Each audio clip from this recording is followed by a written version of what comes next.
வணக்கம் மக்களே. இன்னைக்கு ஆப்பிள் ஏன் பொய்க்கனின்னு சொல்கிறாங்க அப்படிங்கிறத பார்ப்போம்.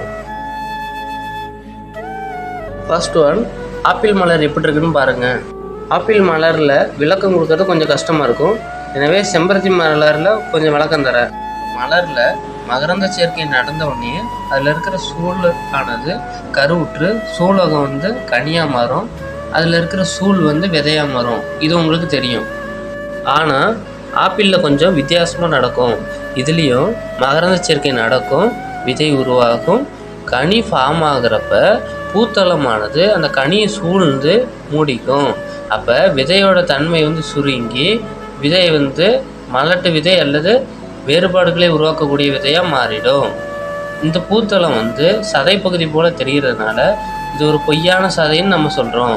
இந்த பொய் சதையை கொண்ட கனிங்கிறதுனால தான் இது பொய்க்கனி அப்படின்னு சொல்கிறோம். இந்த விதையை பயிர் பெருக்கத்துக்கு கூட பயன்படுத்த மாட்டாங்க.